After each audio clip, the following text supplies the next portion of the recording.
My name's Amy Grego. I am out of Fort Wayne, Indiana. And I actually just started my business a year ago. And it was like just a couple of weeks after I started my business, I went to an Andrew Argue thing. And Anton was there and he spoke. And he was talking about things that I just had never heard of. And I was a little confused. So I reached out to him and I'm like, well, tell me about that. And of course, he didn't. He said, Marilyn, and then he introduced me to Marilyn. So in this case, it wasn't one of those deals where, she reached out to me at all. So I don't really know how that whole thing works out. But for us, it's been great ever since. It started really kind of slow because I was honestly a little skeptical about it all. But it's taken off. And so how long ago was that connection? I don't actually remember. Just about a year? Actually, it was just under a year because I started on October 1st. And Andrew's event was November 25th. Something like that. Yeah. So it was right after that. So just under a year. Good. Yeah. Okay, so about 10 or 11 months, the relationship. Good. And then Marilyn, just where are you from? Marilyn Pravoir. I am actually from Cape Coral, Florida, so Amy and I work remote. I have been a Mastermind consultant for just over 2 years now, and I've been in financial services for over 20 years. You get to just stop counting once it hits 20, right? Yeah, okay. Hair color works wonders, trust me. Amy and I have probably had one of the most successful CPA relationships I've seen so far. We have very similar work ethic, very similar goals, and the thing I love most about her is when I need her attention and I have to call her or email her and say, Amy, we need to talk about this. Do you have time? Her response is, no, I don't, but this is more important.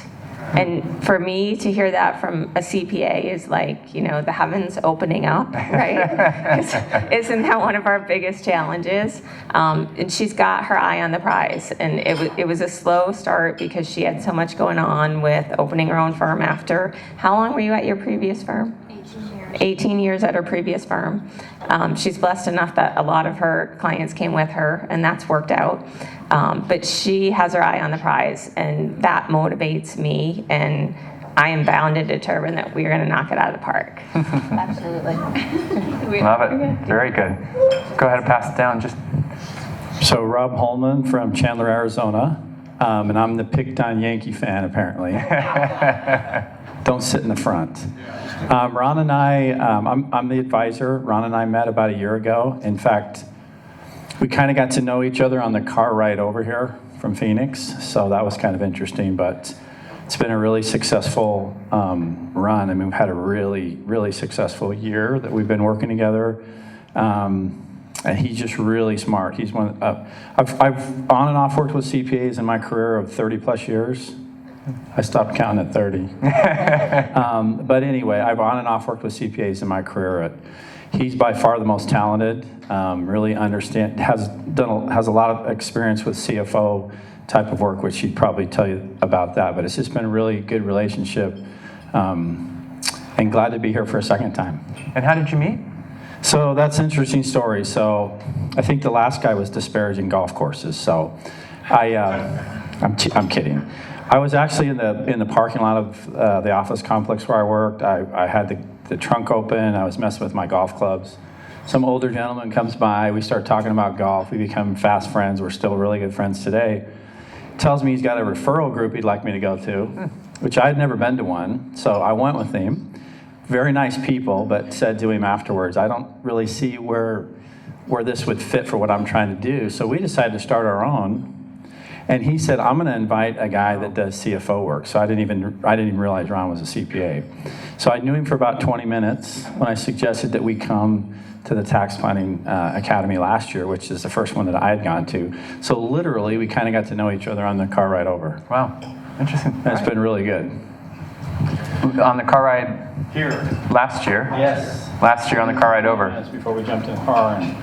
Wow, okay. It's not textbook, so don't quote that. What he doesn't tell you, we actually had lived in the same neighborhood and attended the same church for a short period of time about 20 years ago, but didn't really know each other.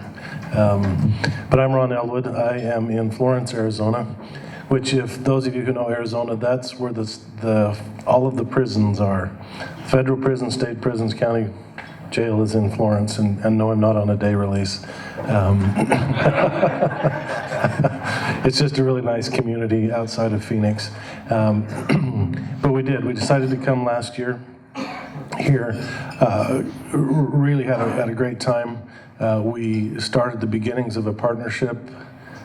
We will, on January 1st, do something similar to what Ralph and Michael are doing in combining them together into one office and giving that a go. But my background as an accountant started out a big firm and then left, had some CFO positions and president of a company, and then decided to go out and offer tax planning and CFO services. So a tiny little bit different, but we do a lot of forward-looking tax planning type stuff. My name's Jeff Goldboys from Delray Beach, Florida. I'm a CPA. I've been in practice about 17 years. Came to this seminar in June. Thoroughly enjoyed it, liked it. Michael's been courting me for a while. We've been, I guess, working together 10 months, a year now. Been very productive last 6 months since the last seminar. It's a good process. It's something I wanted to do, even after being in practice for 17 years with a traditional type firm. And now I'm starting to do some of the business together, and I've gone through the Hayden Ruck system also, so just finishing that up. So it's been a good process. I'm looking forward to what the next year or so is going to bring. That's really it. Michael Sims. I'm an advisor out of Palm Beach Gardens, Florida. Been a member of ERT almost 4 years. Really got into it, unfortunately, because of Andy Bowman. Most of you have met him here. We're college classmates, and I saw he was connected to ERT. He vouched for Anton and Ken as individuals, which was really important to me. And I was just sitting here thinking, one of his first comments to me was, they're on track to build something really remarkable, but they're not there yet. And so I remember the first advisor academy that I came to, it was pretty rudimentary. You could see they were building something, working towards it. They are light years in 4 years. What they brought in with Mastermind and Hayden Rock and some of the stuff we saw here at this event, it's just been awesome to be a part of it. For my relationship with Jeff, we have a mutual friend who's a CPA that I was targeting, who happens to be on the glide path to retirement. And we were sitting talking about the potential of ERT, and he said, that's great, I would have loved to have met you 10 years ago, but I'm not interested. I don't have the time or the bandwidth right now to do that. However, there's a guy that I worked with at McGladrey. He's down at Delray Beach, and I think this is perfect for him. And so he sent Jeff an email, copied me on it, and it was the best warm introduction. It took us a while to really fit our schedules together, but I remember coming in thinking the old CPAs aren't going to adapt to it, don't even spend time with them, but they're a great resource to know younger CPAs who really want to build their practice into the future. Good. Any questions yet? Sure. Bill? Gentleman, second. Forget your name. Jeff. Jeff. You work for McGladrey? I did, yes. There's a lot of ads and PR stuff about McGladrey and the firm and whatever. How extensive do they get, you get, before you met, like as far as tax planning and these other strategies that we're talking about? I was with McGladrey for 2.5 years, 3 years on the audit side. I didn't even know how to do taxes when I left them. I have my partner happens to be my father-in-law. He had a practice up in Philadelphia. He moved down, his practice started growing, got to the point he needed to hire somebody back in 2002. Before he hired somebody else, he gave me the right of first refusal. Eventually they'll be partners, eventually he'd retire. That was 17 years ago. Still waiting for him to retire, but I think that's actually happening this year. Is what part of the process of why I started getting more involved with this as well. But so I didn't do any tax at McGladrey at all from that standpoint. So, and it's been 17 years. From your knowledge, are they very proactive from maybe your 2.5 years knowing what they do? I honestly don't know. I mean, I was because again I was just golf and doing audits. I never got inside on and any tax stuff I did was big corporate tax stuff. Doing the SFAS, the SFAS, what is it, 109 calculation or something like that. That was it. I'm assuming they did. I knew Pete was the guy who worked for McLeod also, and he had those big tax strategies like the Boss one and the Son of Boss, those ones that got heavily scrutinized. I think Ian White was putting out those big heavy duty capital gain transactions that they were trying to get rid of. So I think they were involved with that kind of stuff, but if they got dinged and got too aggressive. So. Yeah, I worked for another McLeod Alliance firm for a decade, and I always found that they were pretty proactive, doing things like conservation easements or IC bills. They did a lot of IC bills. Bob? So my question for all three of your teams, I'm a huge fan of Hayden Rock and what they do and their partnership with us. But I'd like to hear about your experiences, I guess, Michael and Jeff, particularly Marilyn and Amy. Are you guys doing Hayden Rock? Just one meeting so far. I'd like to hear about your experience of working together, working through the Hayden Rock process. That was one of the things that Michael kind of sold me on, is going through that process and doing it, because I really didn't know what my firm was going to do. My partner was getting ready to retire. I didn't really have a vision, and I didn't realize how bad it was until I started the process and went through that whole biz CIQ and then the 5-hour workshop and said, hey, Jeff, well, you got I think it was 4% chance of Brian of being successful. So after I finished, it's not funny, Andy. So after I finished crying, Brian built me back up. I said, listen, Jeff, everybody's like that. I mean, my firm was doing well, and we're doing better than ever, but in the future, it's not what I want it to be. And I just finished the process. It's been eye-opening. It's been great. It's led to me changing my approach and being more, letting my clients know. And that was the biggest challenge for me, is educating my clients on, here's a new service that I'm providing. Let's fill out the CIQ and let's see what kind of opportunities get done. I've had 6 clients go through the CIQ process so far. 3 of them I've met with, and we're doing some work with them now. All 3 that have gone through, love the idea of what I'm trying to become, the forward-thinking firm, the one-point person for everything that they need. That's how it's been for me. It's been great. The meetings with Brian are very quick and informative and knowledgeable, so it's been a good experience for me. I always enjoy when Brian shows up on the Zoom video call in his pajamas and, is doing his 16th call of the day. And no, it's the whole Zoom video process. I've really leapt forward and applying to my practice.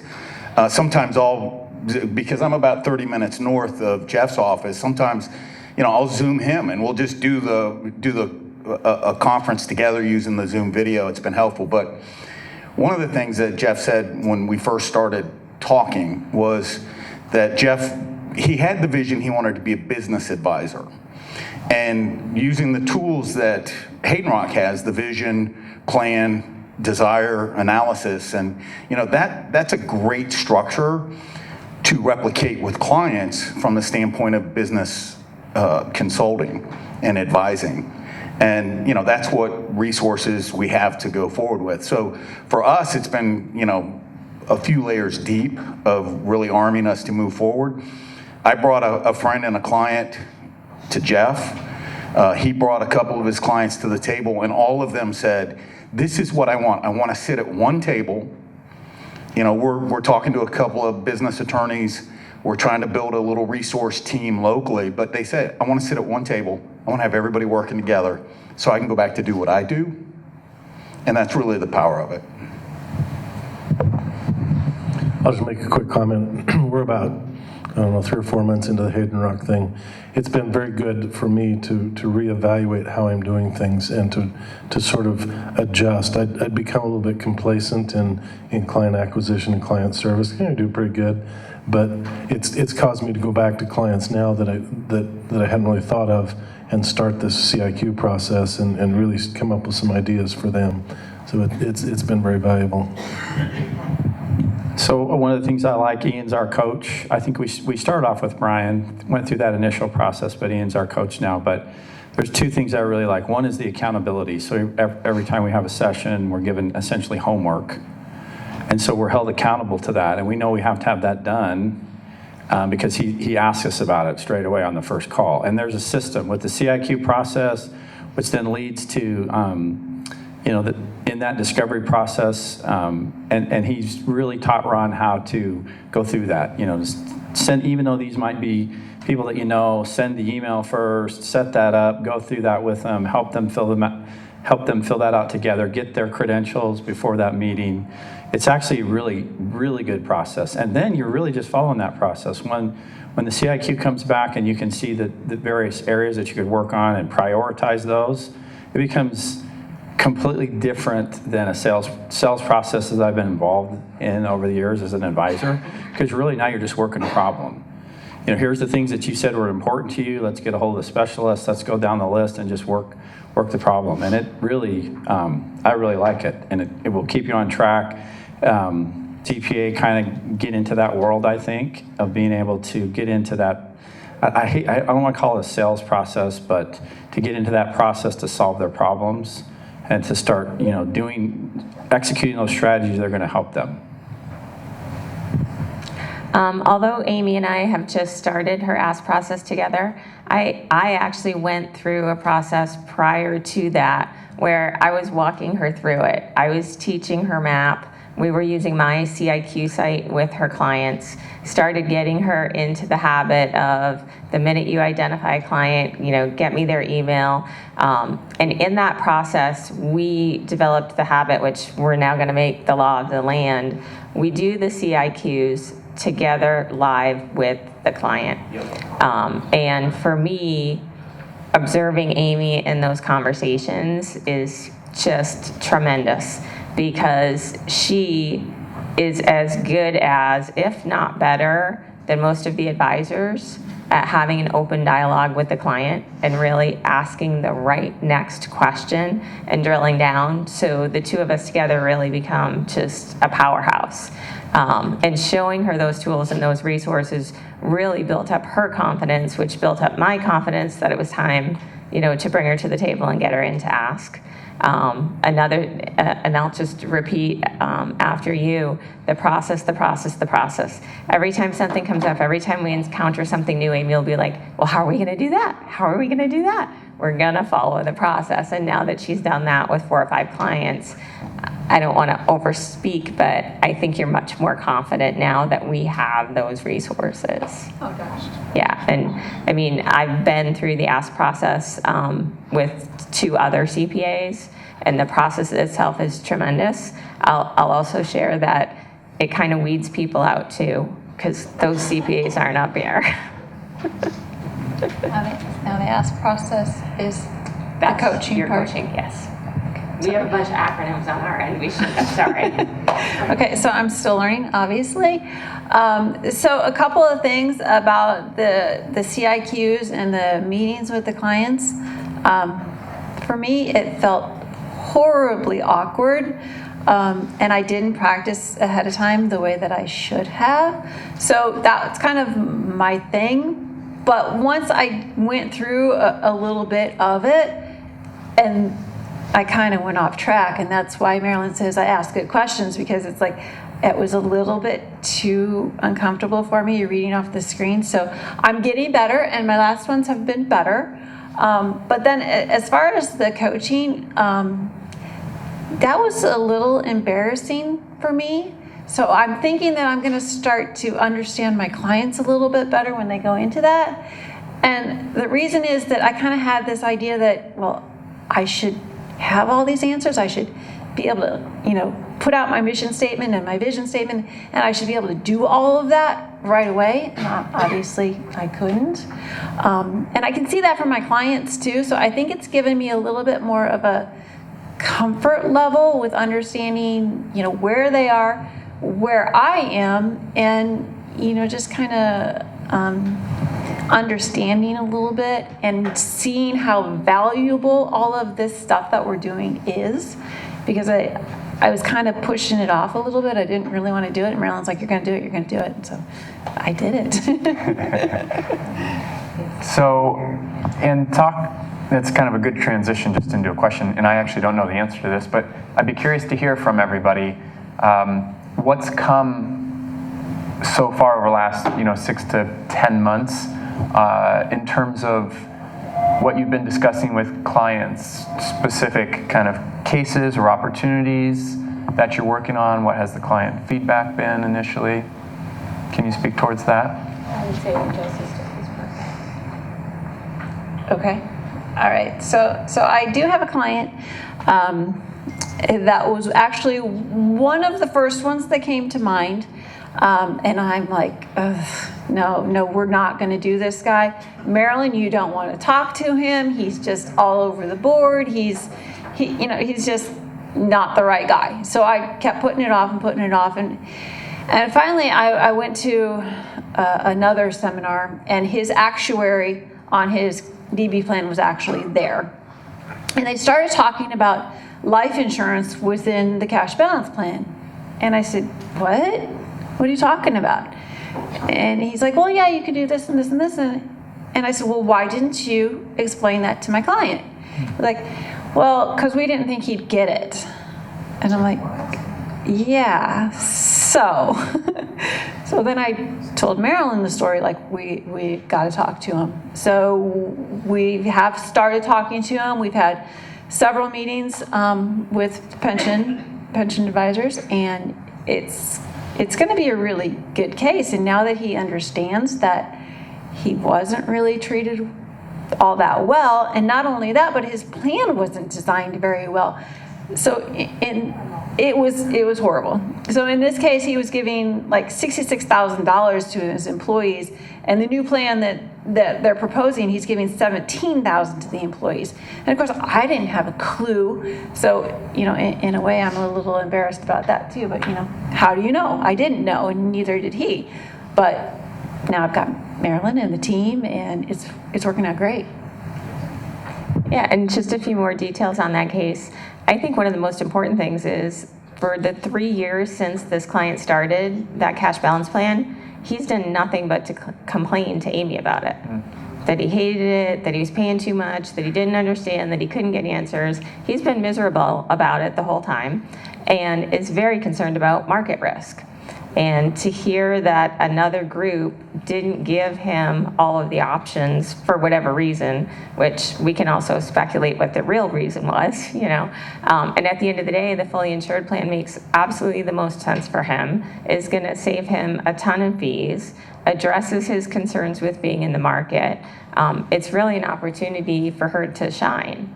Now, one of the biggest challenges we're running into with this client, he's moving a little slowly, which we understand, but there's some buyer's remorse there, because right now he feels like, I got screwed once. Is someone just going to try to screw me again? Which, we have to understand and respect, and give him the time and the leeway to, come around to it. But in Amy's case, I can see the pride in her that she's truly solving a client's problem. This guy has been coming to her for 3 years and she didn't have a solution. And now she's educated on the topic. I mean, they ended up restructuring the plan to a floor offset, so we both got to learn all about that. And we're probably going to do a group variable annuity for the profit sharing for the employees. So that was a whole new learning curve for me, which is really cool now that we know about it. And that's led us to two other cases, DB cases that we're working on right now as well. Nice. Yeah. Good. What about you, Rob? What type of situations So have you seen or Ron and I have cases you've worked on a couple monetized installment sales. We're currently looking at possibly an opportunity zone. And then we're also in a situation or a scenario right now with a client on a captive. What's so interesting though is just it's been amazing. So he has his business, I have my business, right? We're doing our own thing. We're bringing in revenues to our firms, but just our relationship together outside of that, this past year has been a six-figure to each of us addition to what we normally do. So that's real. He can get into the weeds a little bit more, I guess. I always defer to the CPA, for that kind of stuff. I don't want to overspeak, but it's been very profitable. But also, just you think about the one client that was able to defer almost $1 million of tax. He was pretty darn happy about that. So, a couple of side notes. We have worked or bumped up against some very large regional CPA firms. And when we propose these plans, they'll go to the CPA firm and come back and say, they tell us just to pay the tax. And so we've actually made appointments and gone in and visited with these firms and educated them on these things. And we were successful on one, and another we weren't quite as successful because the attorney got in the middle of that one and goofed it up. But it has opened up doors that I was actively looking for an advisor type partner when I came across Rob because of these issues. And as another side note, I'm going to go ahead and get licensed on the insurance side, so it's easier to share commissions on that side. But it's been good for both of us, and we anticipate that it's just the beginning of that. So we've had, like I said, 3 clients come through. We're in the process of working on a DB plan for somebody, pretty big plan. Another one, looking at Keyman Life Insurance for his company. Plus, I'm trying to get in the door and figure out more of a virtual CFO type operation he's looking for. He's a manufacturer of body armor, and his business is really starting to take off now. So he's really needing somebody to kind of come in and help out with manufacturing costs and stuff like that, which we've been able to help him out with that with a good cost accountant guy. And some other estate planning issues and stuff like that. So working with Michael has been nice because I've always had clients come to me, what can I do, what can I do, what can I do? And while I've had relationships with other financial advisors, all they're looking for is the referral.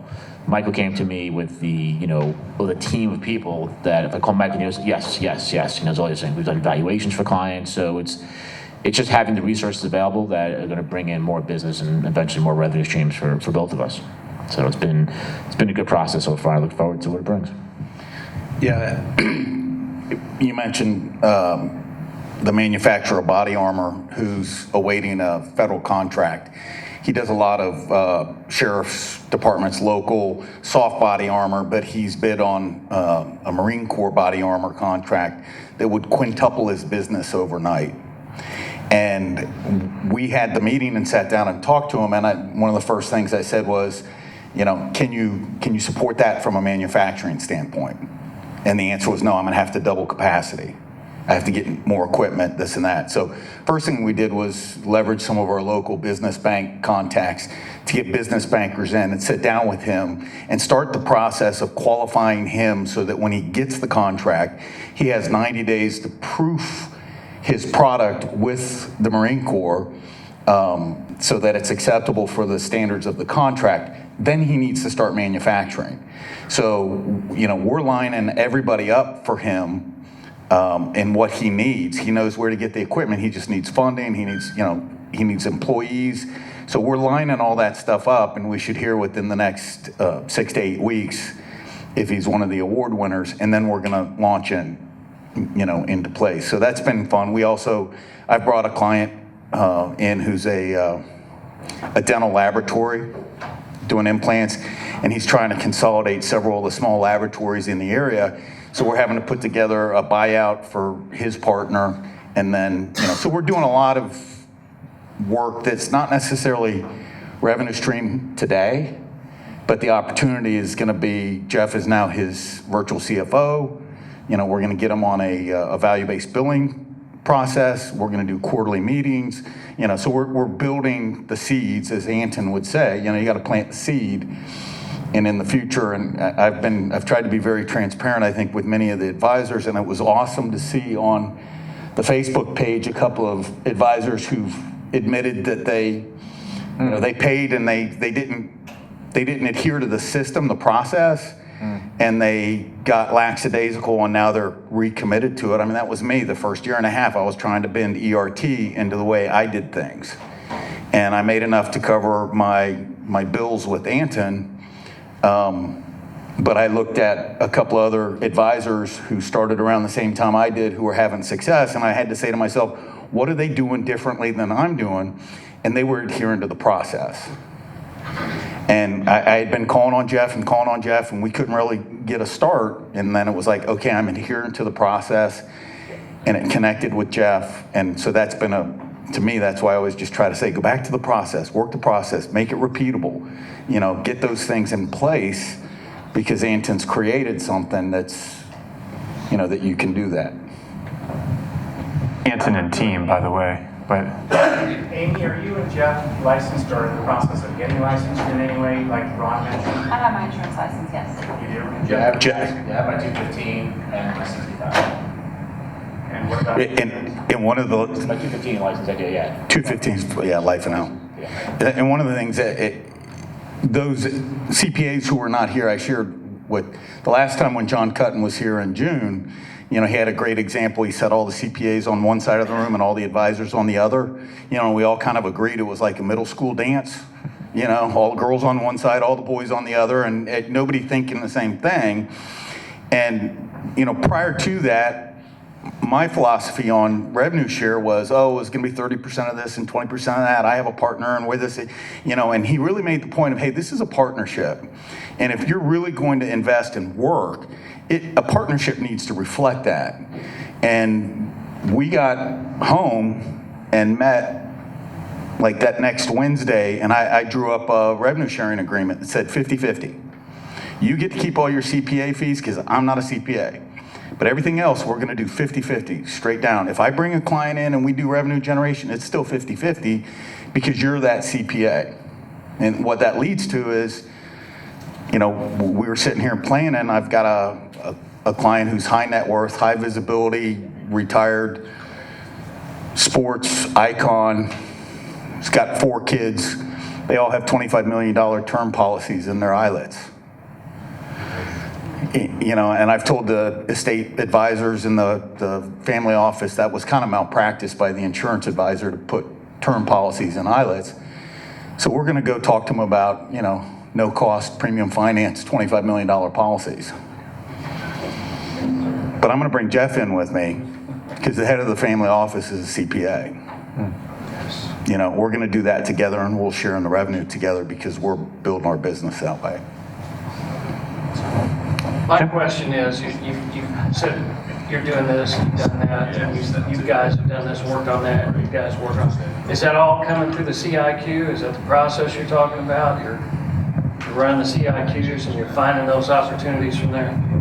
For me, it's been like that. Like even today, though, different strategies came up. I wrote down clients that I felt could possibly work with them, and again, I'll go back and I'll probably do the CIQ because I've had times where I've spoken to clients and I've spoken to Michael, and did you put them through the CIQ? Put them through the CIQ. So we put them to the CIQ, and my client's been very receptive to it, and it does bring up that opportunity that they asked about, plus a whole bunch of other stuff that they didn't realize that's what they need.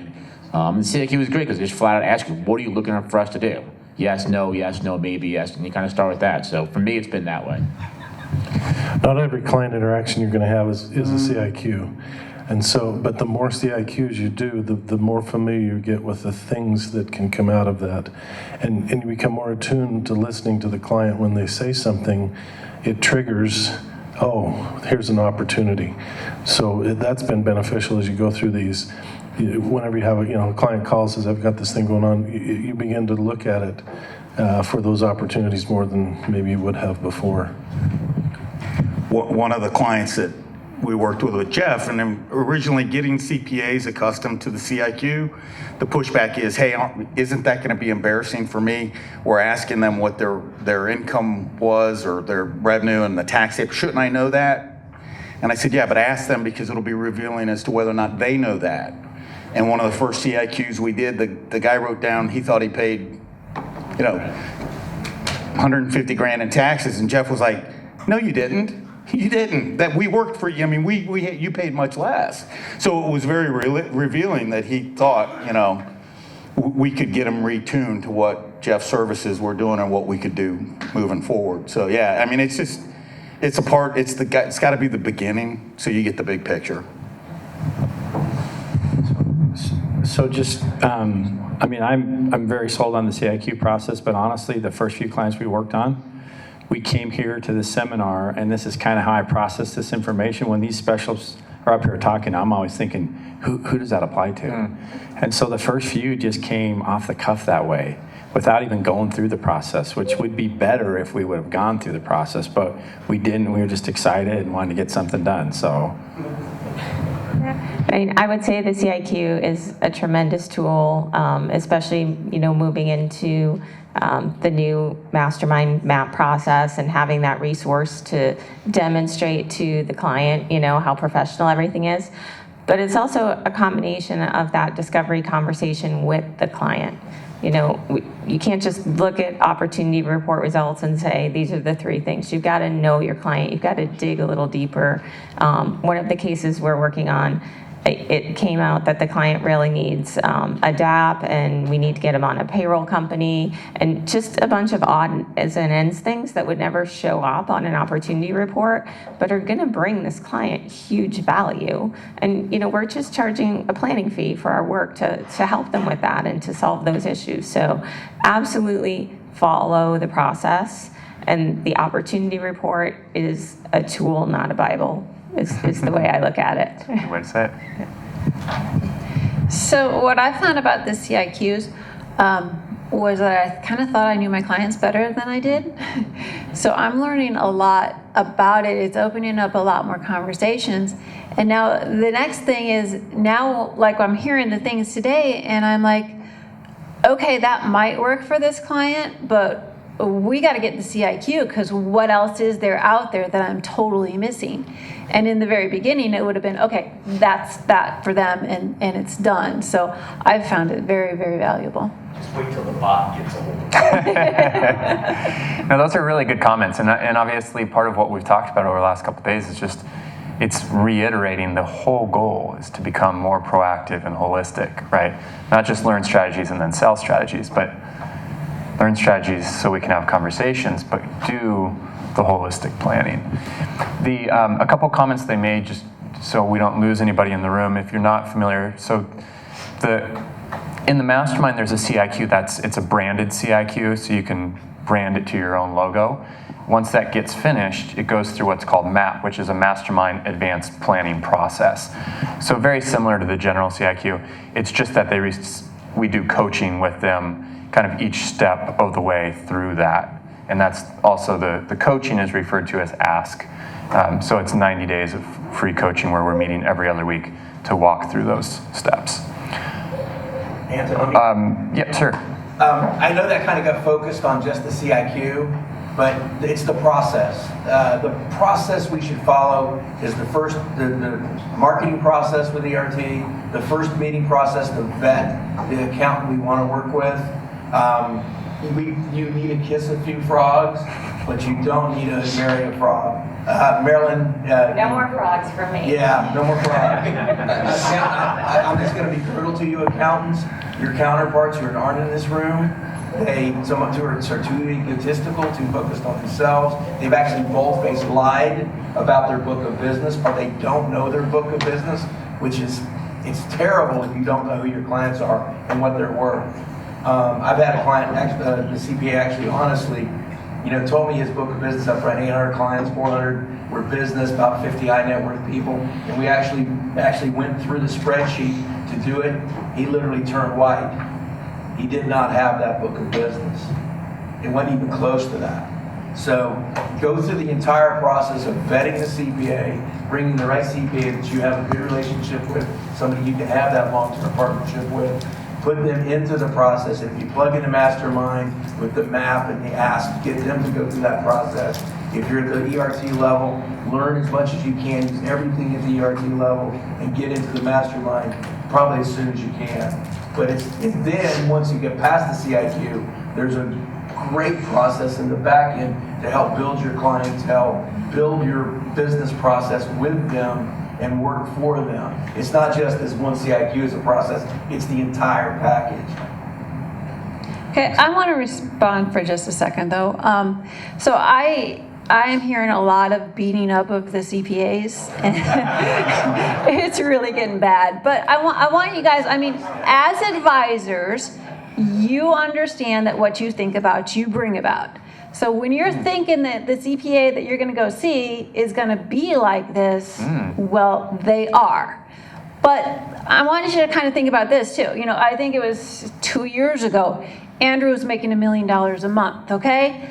And every day I get 3, 4, 5 emails about someone that wants to be an Andrew Argue, okay? So these people are out there making money because we as CPAs need to make changes, and we know it and we want it. So open your mind a little bit, because maybe it's the advisors that are old and stodgy and stuck in the mud. Ooh, I like it. All right. Little paradigm shift up in here. I just like her. Mic drop, yeah. Oh, all right. Marilyn, can you talk about the process that you went through originally? I don't remember who the CPA was that we're working with, but when you guys first started putting in place your tax plan, and the first time that CPA had presented a tax plan, it was very, very different from their previous hourly billing process, and how excited they were when they had proposed this $10,000 tax plan. Can you kind of talk about that? That's a CPA I had to fire last week. But that process was really fascinating. Yeah, and that was a matter of, just getting them used to what to do differently. It wasn't, here's your tax return, here's my bill. So we just, drew up an engagement letter. I think we used a combination of a draft from ERT and one that I use personally in my business, and put that together, met with the client, explained the proposal that we wanted to do this tax analysis for him for year end based on where we saw his numbers were, proposed the 2 different strategies that we were considering looking at that needed further analysis, explained working with the specialists, and told him it was going to cost $10,000 to do this work and bring it to the table for him. Now this guy was going to have $1 million tax liability, so he was very open to it. The CPA was, very excited, obviously, and then that turned into a captive insurance company where the CPA made another $35,000 or $25,000 on the captive. So that was, very lucrative, very encouraging. But I feel like I can't say the rest because Amy might beat me up. But the reality with that particular CPA, I worked with him for 13 months.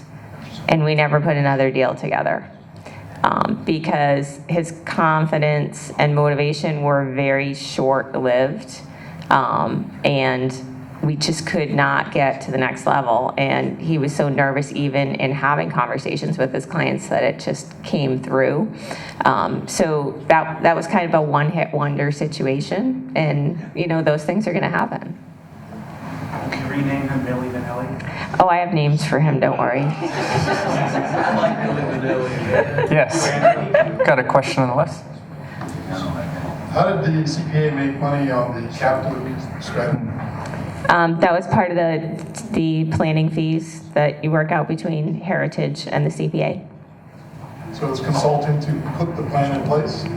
Or is it a commission on what the captive is? No, that was part of the tax planning work between Ralph and the CPA. Ralph's also registered as a CPA, so the other CPA can share. Yeah, just a share fee. Does that make sense? So he's not sharing with his law degree, but his actual CPA license, the other CPA can split. Share in whatever that split is. Yeah, we put it down as tax consulting. Sorry, say that again? Put it down as tax consulting. Put it down as tax consulting. There you go. Good. Yes. I have more of a proposal. I feel like the accountants in the room are labeled as a red ocean. Uh-oh. Uh-oh. We have like all right, I got it. System with like maybe shades of purple. I got a deal for you. If you come in June 2020, we'll swap the colors. When I see you registered for June, we'll swap the colors. Advisors will be blue. Maybe we just got to get rid of red altogether, huh? All right. Just use green. That was not intentional, though. One of the things there we go. when we talk about the advisor and the CPA relationship, one of the things that I try to encourage people to do, I used to get all the emails and the newsletters from Wealth Management, Financial Advisor, and you can be inundated with all of these periodicals in our industry, is I started reaching out to Accounting Today, CPA trend lines, and that's what I get now. My partner gets all of the wealth management ones, and I go through the CPA ones, and I go in and look at the different, tax advisor websites. I try to update myself weekly on what are the trends, what are the things that are happening in the CPA's world, because I need to understand really the pressures and the changes and the challenges of that industry if I'm going to really work well with Jeff and try to anticipate some of the challenges that are on his plate.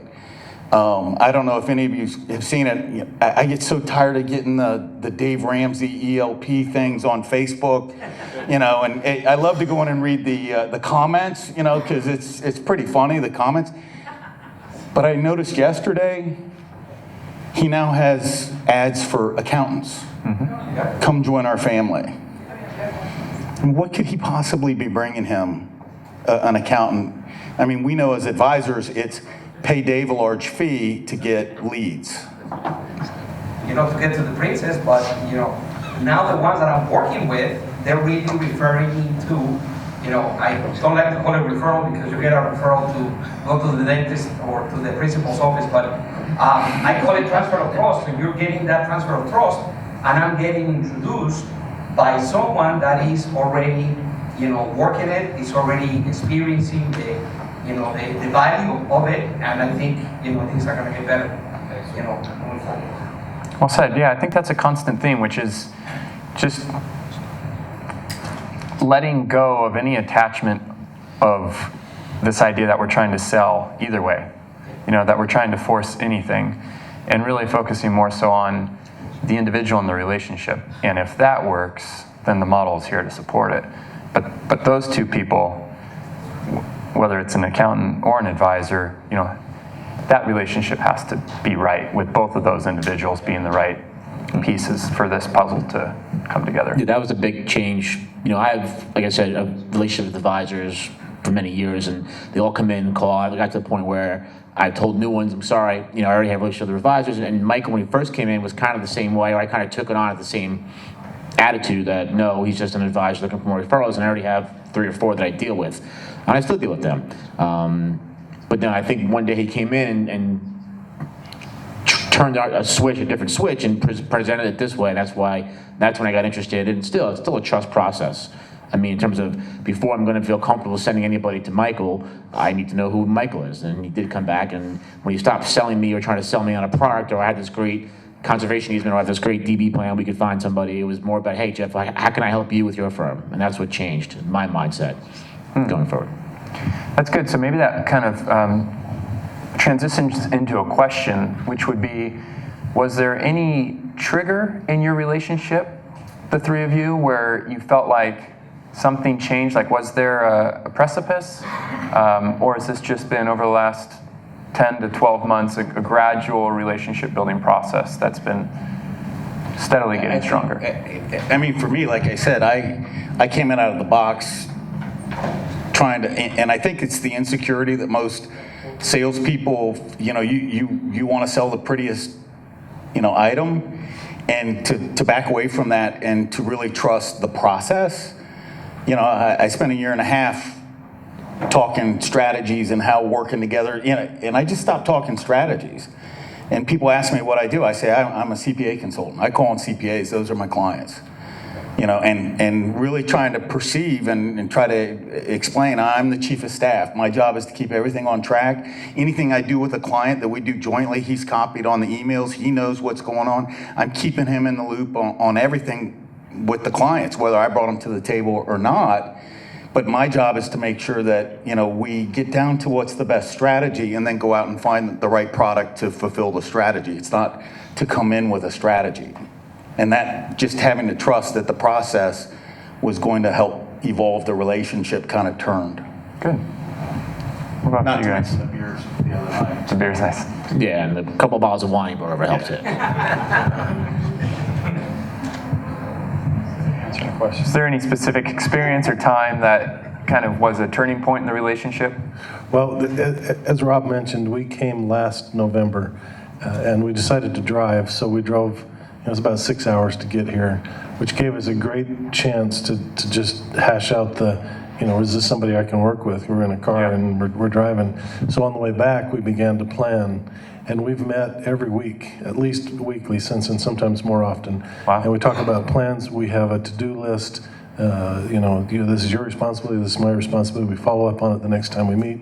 We often have phone conversations in between if there's updates to that.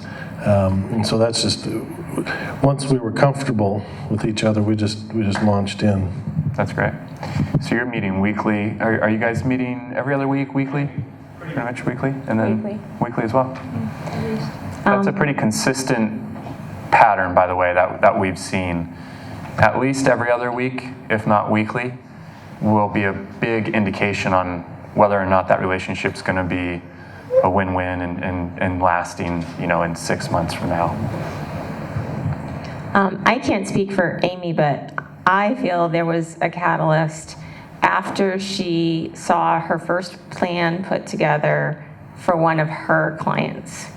And when she saw that we could help that client who's had this DB problem all along, and she got to hear from the specialist directly, and she truly felt and feels that she's doing something good, I think it became very real for her because I felt a shift, and now it was Amy pushing me. We got to schedule this one. We got to schedule this one. And the minute we finish a client meeting, because remember we're remote, right? So we're like two teenage girls. Then we got to pick up the phone and call each other. As soon as we get off the meeting. But she was the one now at the end of a meeting would be like, what are we going to do for them? And for me, I can feel her excitement. So it's making it real. It's the touching and feeling and living. And we've been sitting here for 2 days, and I can't count how many times she said, oh, I have another one we have to talk to. Then she said, oh my God, we have to go through my client list. And it takes that time for it to become real for them. And sometimes I have to recognize that a lot of the frustration, and I will give you credit for what you shared, Amy, a lot of the frustration is me, right? Because if we've been at this long enough, we can look at a case or just listen to them describe a case and we're like, boom, boom, boom, we know what to do, let's get to work, because that's how we function, right? They need a chance to live it and breathe it and experience it. So I'm not sure how she feels, but that's how I feel. I'll say how I feel. Okay, so when I first started with Marilyn, I was a little hesitant, and I was like, okay, I've got to go out and I have to learn all of these strategies, right? And I'm like, I'm an accountant, I got to learn this stuff. And I said, well, should I join CTC or what should I do? And she's like, no, you don't need that. She's like, you're going to learn everything that you need to know. And of course I was like, yeah, I don't know about that. And then I started watching the heritage stuff. And after that, it's like, oh, I really am going to learn all this stuff. So that was pretty awesome. And then we had it was a referral. It wasn't a client. I didn't have a relationship with them. And we did do a meeting with Ralph on that one. And after that, it didn't work for them, but it was one of those situations like I could have done so much if I had understood what was going on and how to do the process and all that. So after that one, it was like, I gotta go. I gotta learn all this stuff. Marilyn, how do I do this? What's the process? And that was the one that really got me excited, even though we didn't get it. Cool. Just seeing the potential that was there. Another thing I love about Amy is that she studies on Sundays. I am guaranteed to get an email on Sunday with something about a client or something about a strategy she was looking into. And for me, that's just wonderful. And like I said, we have the same work ethic. So, it's a rare thing, I think, in my opinion, to find a relationship like this. She's a keeper.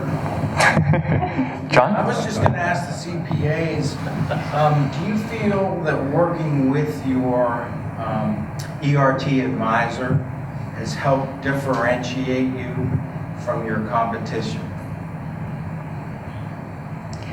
I don't feel like I have competition anymore.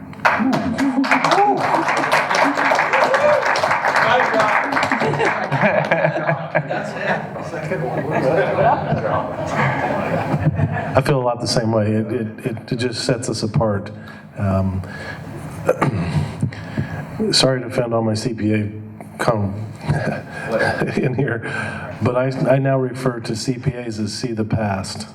And we're trying to see forward. So that's helped me make that transition as well. Yeah, I don't know if I feel like I have competition. I've always kind of tried to differentiate myself more on customer service. You know, I get a lot of new clients say, I don't hear back from my accountant. I'm more accessible ever, you know, sometimes too accessible. That's how I've always differentiated myself. Having Michael behind me just makes me more confident knowing that the client comes to me with a problem, I know I'll have a solution. So, but I don't worry about competition. I know I provide the best service in my area and for a reasonable fee, and my clients, and it shows because my clients keep coming back, and I keep getting more clients referral from me from other clients. So, I'm not worried about that. But do you think there's other CPAs in your area that are doing the kinds of things that you're doing with your... I don't think so, no, not that I'm aware of. I mean, I'm sure CPA, I have friends who are CPAs that do financial advising, but don't have the extent of resources that I think that I have with ERT behind me. You know? Right, so in other words, working with Mike, you've added... Oh my God, yeah. More intellectual capital. Yeah, I would say yes. Bring value to your clients. Well, intellectual capital, yeah, so. Well, in other words... Yeah, I have more services now I provide. That's been a lot of I've sent out announcement emails to clients of mine saying that this is what I'm doing, and that kind of leads into it. So yeah, What I'm getting to is the other advisors that you were working with, could they bring to the table what Mike is bringing to the table? No. I mean, I have a couple of advisors that, you know, if they were looking for a 1031, have somebody and stuff like that. But most of the other advisors, you know, are looking for me to refer back to them, try to get my clients in front of them, strictly from my financial planning stuff. They send me clients because I know I'm going to take care of their clients. If the opportunity comes up for me to send them, yeah, I try to, but you know, not every client fits every advisor. But yeah, you know. Yeah, Justin.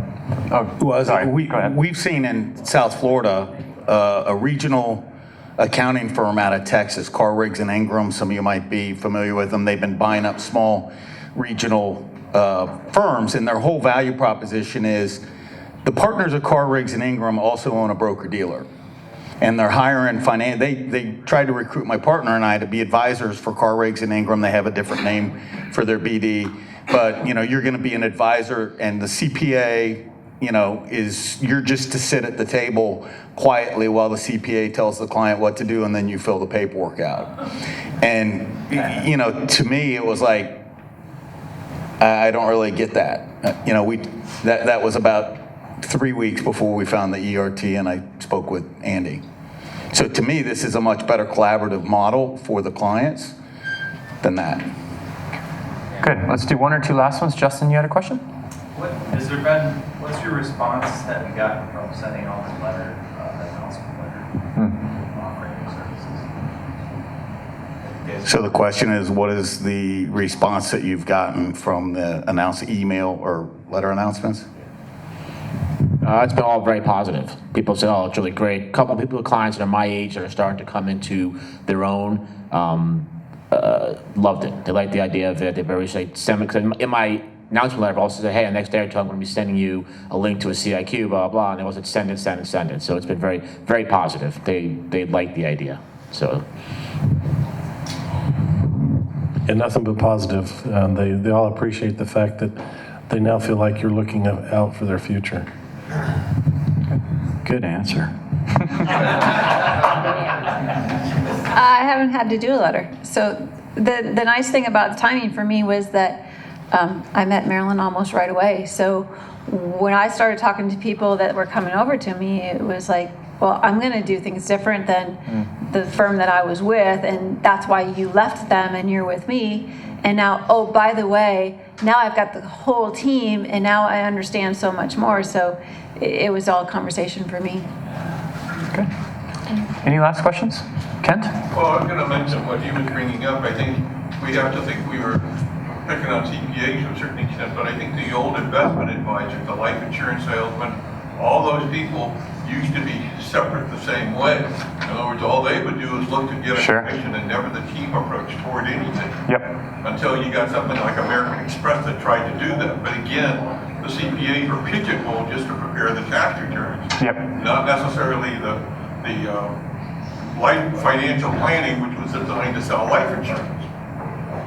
So this team approach is the thing that's going to make the difference amongst anybody, whether you're an investment advisor or a CPA, if that's the road you want to go. Yep, very good point. Yep.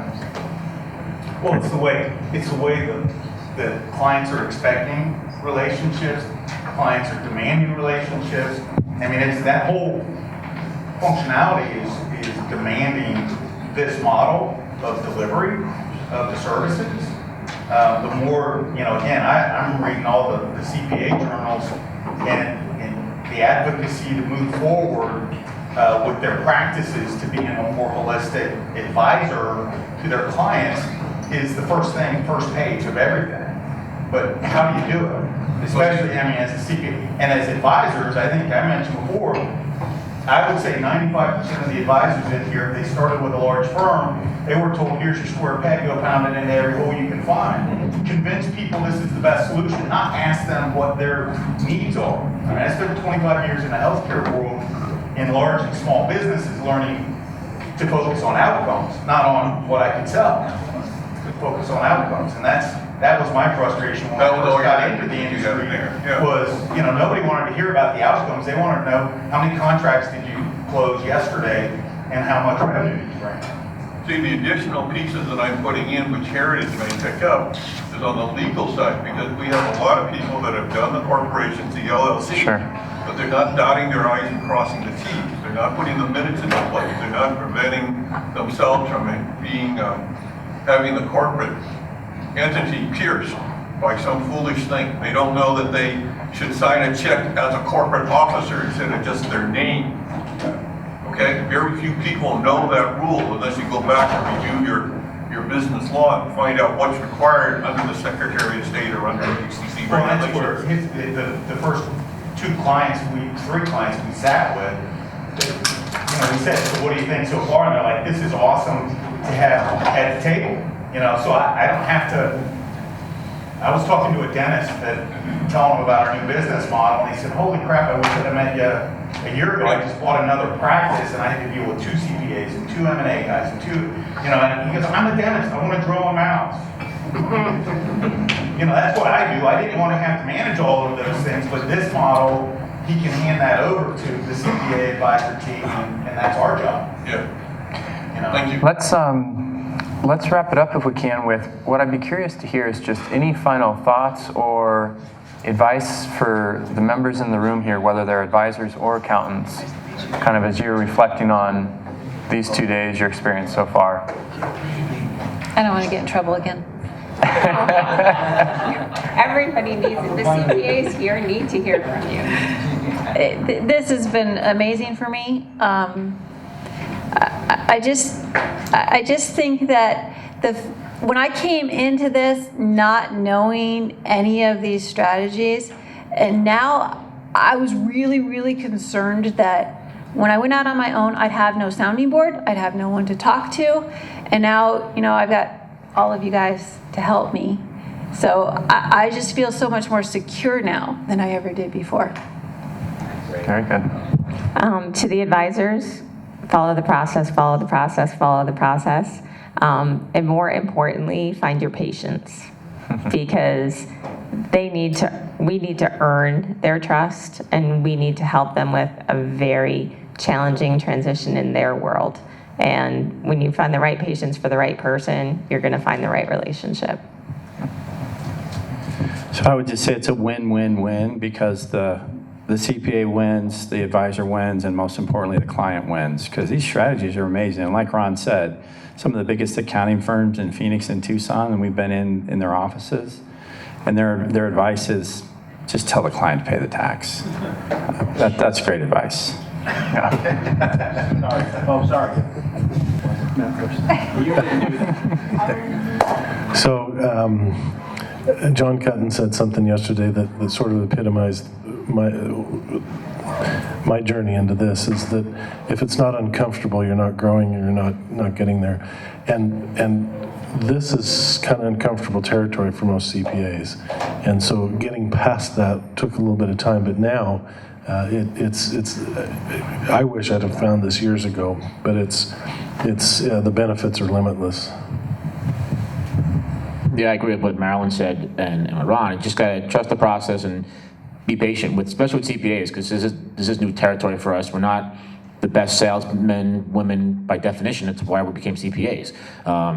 So, you know, and so it's hard for us to go out there and to talk to our clients when and a lot of times it's just about, we have so much volume of work that we don't have time to do it. But that's why you gotta have patience from the advisor standpoint. It's like I forgot yesterday, you know, we're being patient. It's been 4 days. We've been patient. No, it's been 2 weeks, and it's going so fast. So it's a long process. But you know, I think if you're willing to do it, both sides of it, I think it could be a very fruitful relationship. I can't really give any advice to CPAs because I'm not a CPA. But I would say to the advisors, you know, my mindset changed to the point of saying, I'm re-educating a CPA of generations of malfeasance on advisors' parts. You know, the advisor who came in and was just trying to, one of the CPs I've met with, he goes, oh, you're an advisor, all you want to do is sell a big life insurance policy. All right, so you have to have the patience to understand what's been bred in a CPA through, they've heard that in school. They've heard that coming out working in the big firm. They've heard that, you know, all the advisors come and they just want referrals. They want to sell a big policy, right? And so you got to have the patience to get through that and really prove. When Jeff said to me, hey, I've got 3 advisors I already refer things to, I'm like, great, keep doing it. Because in the back of my head, I was saying to myself, I know I'm going to bring to the table stuff those guys don't even know about. And I'll earn the business, the new opportunities from Jeff as they come around because of the value I bring to the partnership. So you know, but coming out of the gate, I tried to, you know, I tried to blow too much by CPAs and you know, where's Dave? Dave said CPAs are professional skeptics. And I've never forgotten that, professional skeptics. Pump the brakes, slow down, let's figure this out, right? So you got to just be patient with them. Great advice. Was that helpful? Yeah. Good session? Thank you so much.